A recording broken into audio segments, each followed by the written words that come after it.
Hey guys, before we start the video, just want to let you know there is a promotional activity going on at gearbest.com for the US market, and there are some ridiculous prices going on. There are flash sales going on at the moment, so go ahead and check it out. You want to save some money. I will put a link down below in the video description, so go ahead and check that out.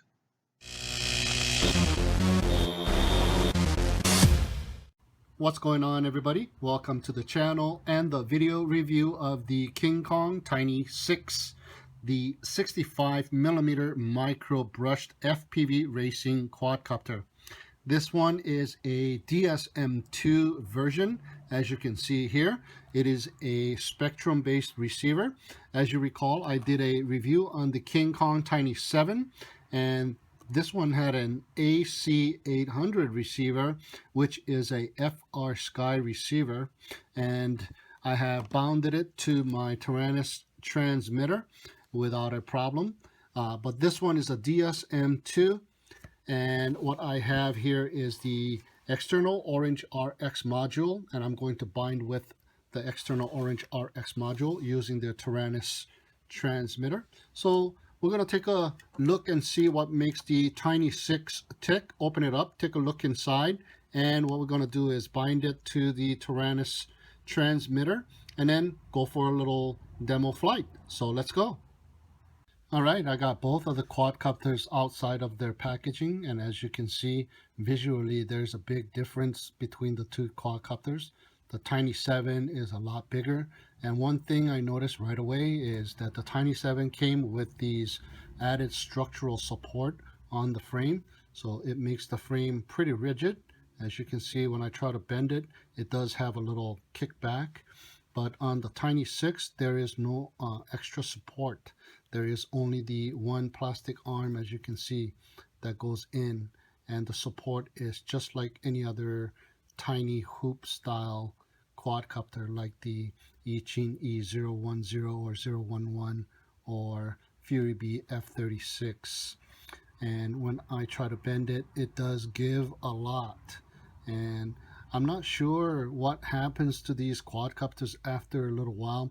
Maybe it is the heat or something that it produces, and the frame does warp a little bit and it stays in this manner. So an extra support like this would have been really nice on this Tiny 6 quadcopter as well. And as you can see here, the body is a lot smaller, but if you look at the canopy looks almost identical in size. As you can see here, if I put it right next to each other, the canopy is identically the same size. So you probably can interchange the canopy between the two models here. And of course, the Tiny 7 comes with the bigger 720 motors and the 500 milliamp size battery, whereas the Tiny 6 comes with the 615 motors, and of course it's got the smaller 250 milliamp size battery. So let's go ahead and open it up and check it out. All right, so let's take a look at the quadcopter from the outside before we dig in. As you can see, we got the FPV camera right on top of the canopy, and it does have a pretty much a straight angle. It does not have like a up tilt or anything. Maybe 5 degrees, maybe up tilt at the most. I can see there.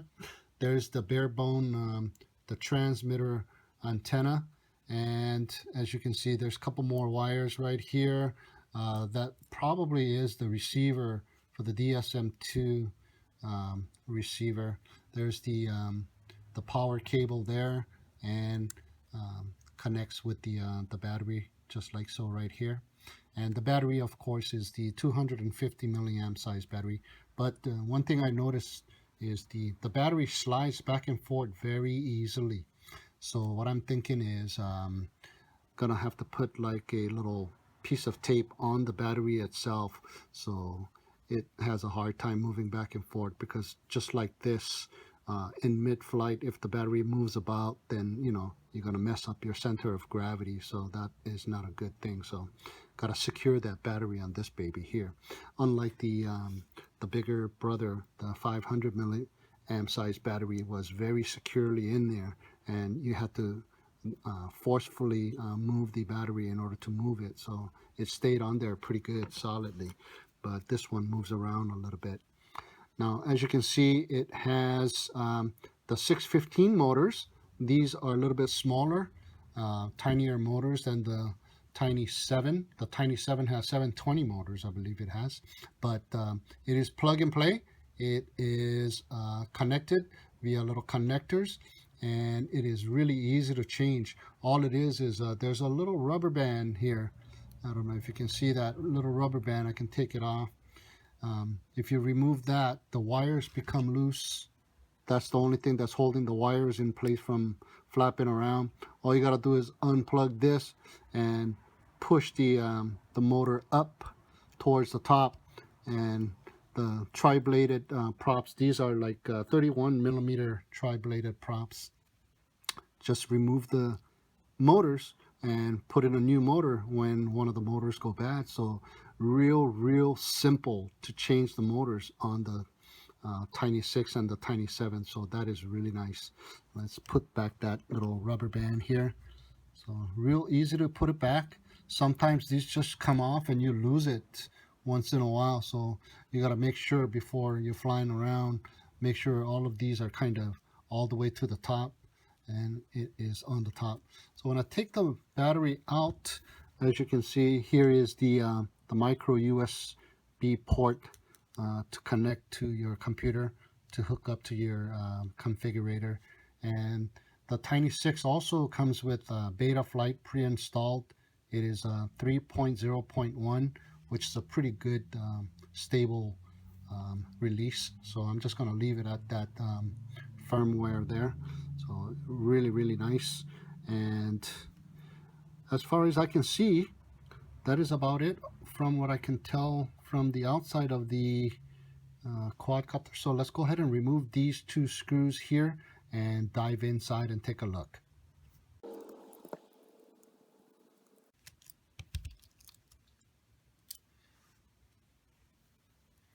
All right, so as you can see right underneath of the canopy, there's the FPV camera, and what it looks like is a double-sided tape is holding the camera in place right up in there, and that is the only thing that is holding it in place. So be careful not to remove it, otherwise, you know, those double-sided tape, once you remove it, the stickiness goes away and you're going to have to replace the double-sided tape. And I couldn't find one that is exactly like this type with a sponge.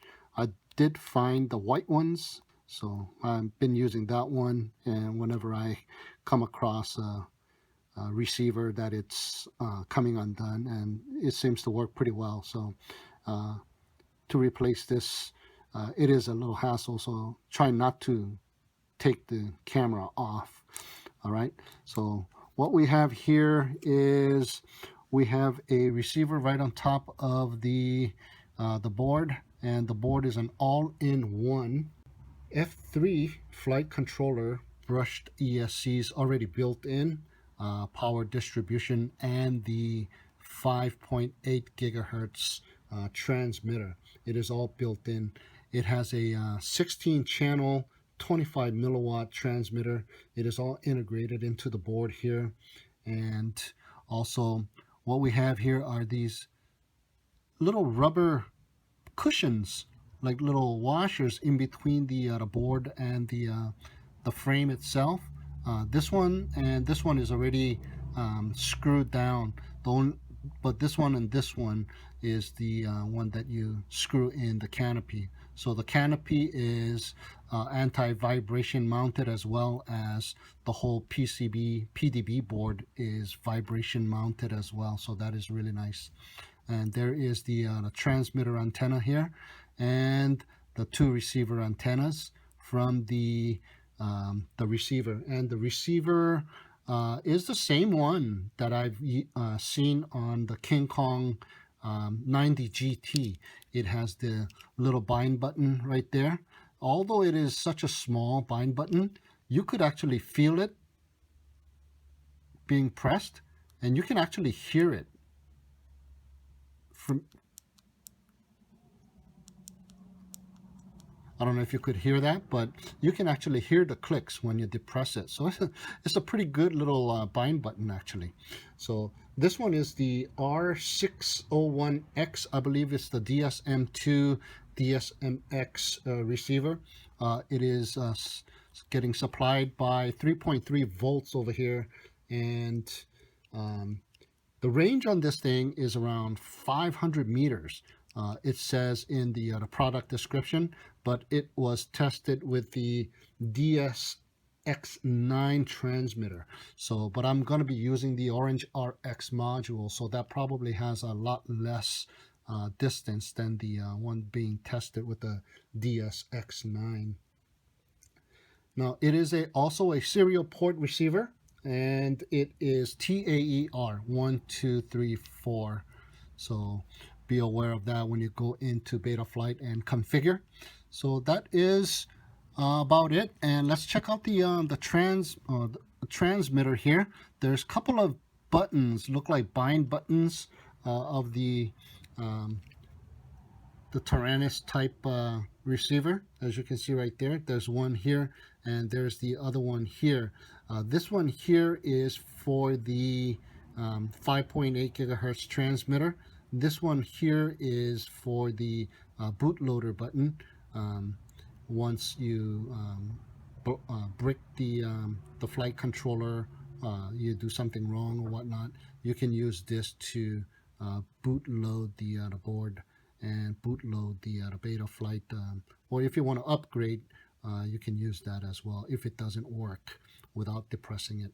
So this button here is the transmitter button, and by down pressing it, you can change and cycle through the 16 channels of the transmitter. So let's go ahead and really quickly demonstrate that.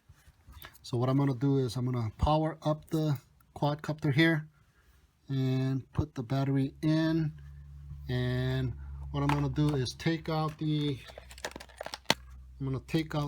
instruction manual. The instruction manual came in 2 pieces but it has the transmitter code right here, the color coded. Now this one is the Chinese version. On the other side there's the English. So oops, that is the Chinese version. Once again, there's the English version. So the instruction manual tells you that down pressing that is the channel changing button. So there's frequency table, it's color coded, and 2 red lights indicates that channel, and so on and so forth. So right now it is blinking red and red. So that is this first channel here. So by depressing the channel changing button right here, press it once, it's gonna blink red and green. There you go. Press it again, red and blue. Press it again, it's red and clear. As you can see, it is red and red, red and green, red and blue, red and clear, and it'll cycle through all of the 16 channels, and it'll loop around again so you can find your channels just like it. And it is a 25 milliwatt transmitter. Okay, so what we're going to do now is we're going to bind the quadcopter to the transmitter. I already have the transmitter already set up with a new model with the KingKong Tiny 6 name already punched in there. So, and I have it set on ppm. So what we're going to do is go ahead and plug in the power from the battery and down press this bind button at the same time here. But this little bind button is very cool. You can hear it being depressed, and you can really feel it being depressed. So let's go ahead and hit that button and power it up, and the transmitter will blink furiously there. And what you're going to do is, in my case, I have the Orange RX, so I'm going to hit that bind button at the same time. I'm going to turn on the transmitter. So I'm going to depress the bind button in the back, and welcome to OpenTX.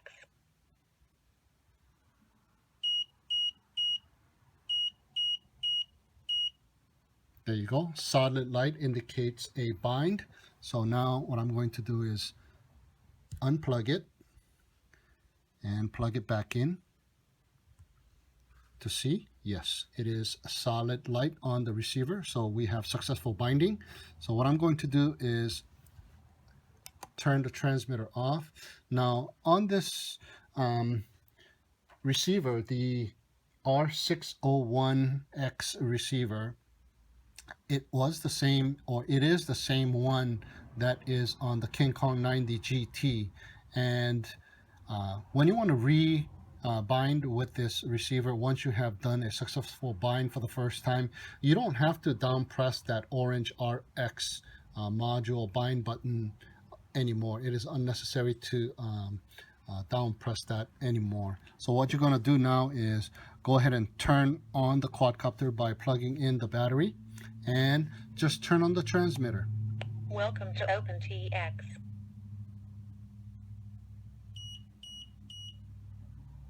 There you go. Solid yellow light indicates bind. Okay, when you're tightening back the canopy screw here, be careful not to tighten it too much, because what it feels like is I'm tightening it right onto that kind of like that rubber dampening washer, and it is not going into a solid plastic. So if you go too far and keep spinning, you will end up stripping that little rubber bushing. So, and it also requires a very small screwdriver because the screw is very tiny. All right, so I got it successfully bounded and I put the canopy back on. Now it's time to charge the battery, and the only other accessory that came with the quadcopter is this little USB dongle to charge up your battery. Now this one is the standard version. If you were to have opted for the advanced version, you would get an extra canopy as well as some extra props, and you will also get 5 of these batteries, not just one. And you won't be getting one of these. You will get a USB cable that can charge 5 of these guys here. So, but let's take a look at this one here. It has already been set to 200 milliamps, as you can see there, 200 milliamps. And on this side, there is the 500 milliamps. You can probably see that. It says 200 milliamps right there and 500 milliamps right here. So, and this is the switch to switch from that side or to this side. So if you were to have gotten the Tiny 7, which is the 500 milliamp, you would flick the switch to this side. So this already comes knowing that it's the Tiny 6 that you have gotten, and it is the 250 milliamp size battery. So you will be using the 200 milliamp switch to charge up your battery. And also one word of note here, when you plug in the battery to this little USB dongle here, be careful not to just stick it in just like this, because when you do, all it is that little socket is just soldered on by a couple of pins through the bottom. So you can actually flip this socket over. As you can see, it's not a very solid attachment there. So what you want to do is put some little brace in the back, like your fingernail or something, and then plug this in, and then plug this into the USB device. So to keep the battery in place from sliding back and forth, I just put a black rubber band, wrapped it around the canopy top there, and wrapped it around to the opposite side to the canopy top as well. And that is preventing the battery from sliding back and forth. All right, so let's check out how much each of them weigh. This is the KingKong Tiny 6, and it comes in at just 25 grams, and that is with the original battery already installed. And here's the KingKong Tiny 7, and it comes in at 42 grams, guys, and that's with the 500 milliamp size battery already installed as well. All right, so everything is all set, so let's hook it up to Betaflight and check it out. All right, I got Betaflight opened up on the computer, and I'm about to connect it with the micro USB cable on the port. But as you can see, the port of the micro USB is facing down, so I'm going to have to connect it from below the quadcopter, which is kind of a problem because when you want to calibrate the quadcopter, you won't be able to place the quadcopter on a level surface. So what I'm going to have to do is plug it in and let it kind of hang over the table and kind of eyeball it to make sure that the quadcopter is semi-level. It would be nice if you had an L-shaped micro USB cable, or it would have been even nicer if the quadcopter had the micro USB cable socket facing towards the rear or to the side or something. But anyway, I'm going to go ahead and plug it in and let it hang over the table here and kind of eyeball it to be level and connect with the Betaflight and hit that calibrate accelerometer, and there we go. We are pretty level here, so that is done. Now let's go over to the ports and check it out. It is on serial RX on UR2 already configured in that manner. Let's go to the configuration. It already has motor stop already configured on it, so that is what I want. And if we go down, we do have the serial based receiver and Spectrum 2048. I believe the 2048 is the DSMX, and that will be fine. 1024 would be the DSM2, so I'm just going to leave it just the way it is and go over to failsafe and check it out, and it is set to drop, so that is pretty cool. I already configured the modes. As you can see, I got the 3 modes already configured and the arming on aux 1, and the modes are set on aux 2 here. So let's check out the PIDs here. Let me get rid of that glare. The PIDs are set to factory default, not factory default, but Betaflight default. Only thing I did was set the value of the strength on angle and horizon to 25 from 50. And let's check out the receiver here. All right. Let me turn on the transmitter. Welcome to OpenTX.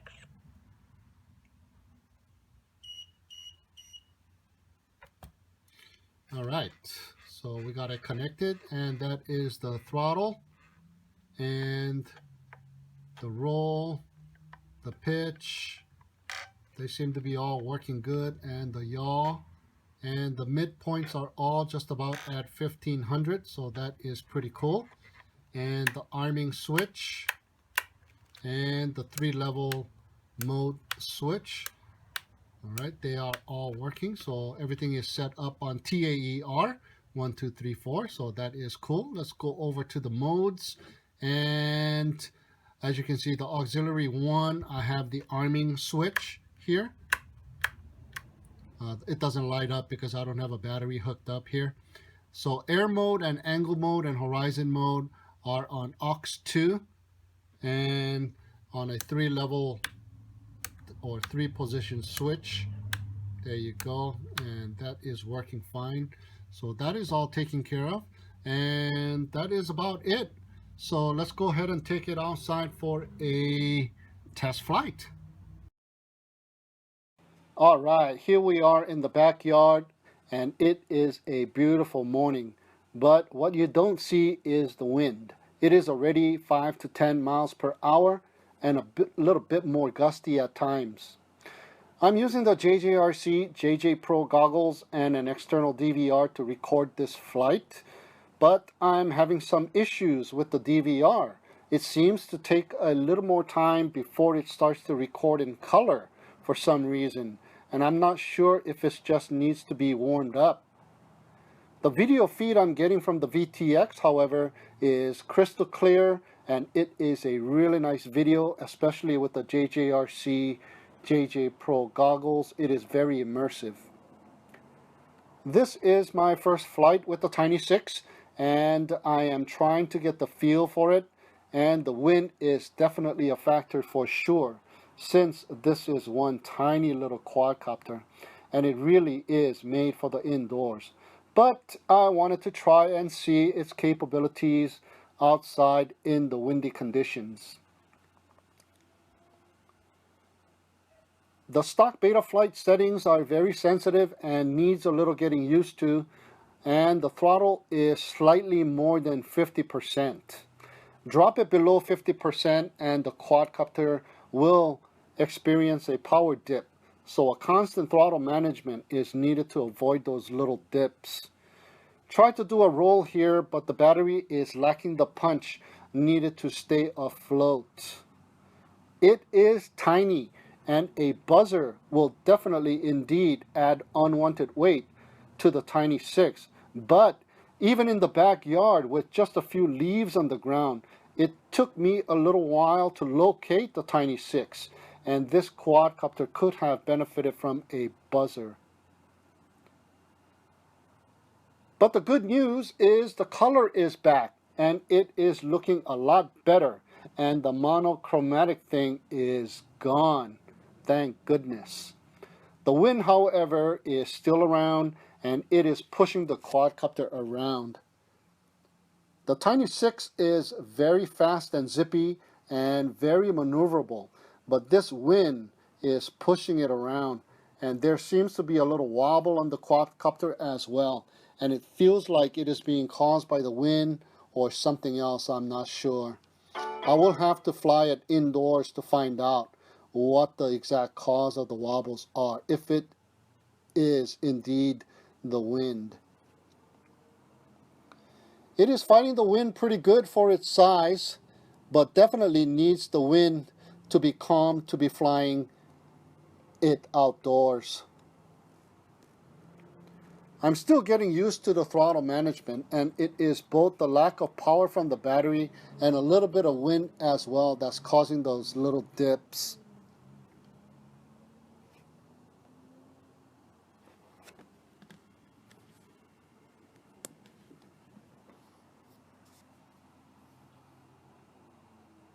There, you see those little wobbles there. That I believe is being caused by the wind and not the quadcopter itself.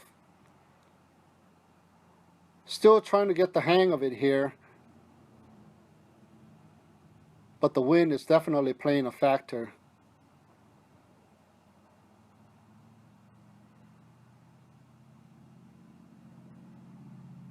And I'm slowly starting to get the hang of it here. This is a fun little quadcopter.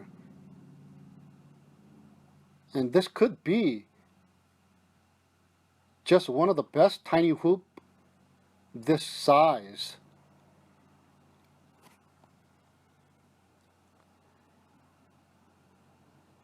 Here I go right through the chair, and this thing does have very good controls. But however, the wind is definitely playing a factor.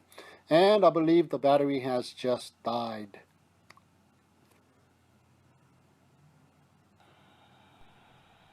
Alright, we are indoors this time, and this is my second flight with the Tiny 6, and I am using a 200 milliamp size battery that came with the Maker Fire quadcopter. And the recording this time is all in color. Yay! I can kind of tell this battery is not as powerful as the one that came with the Tiny 6, but it is doing just fine. It is handling way better than in the windy conditions of the outdoors for sure. And the controls are very accurate, and the field of view is just fantastic. Man, this thing is very zippy, and it is a really nice flyer indoors. You know, it is as if it knows where I want to go, and it is almost flying itself just about. It feels that good. I've flown the Tiny 7 indoors, but it did not have this much control as this Tiny 6. Maybe the Tiny 6 has just the right amount of power to weight ratio to be flying indoors. You know, KingKong has done an excellent job of putting together the Tiny 7 and the 90 GT, And this Tiny 6 is no different. It is a really, really nice flyer indoors. So far, I think it is one of the best I've flown indoors.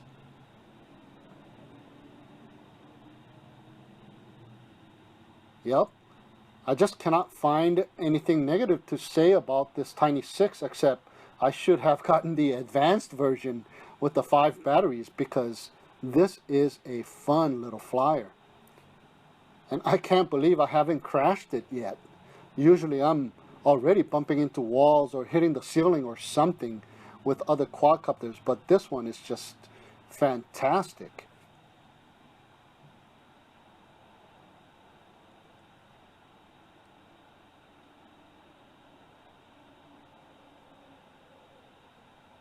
I don't think I've made that turn that good with any other quadcopters, and this one is just fantastic. Makes turns on the dime, and the field of view is just fantastic. Like I say, you can see exactly where you're going.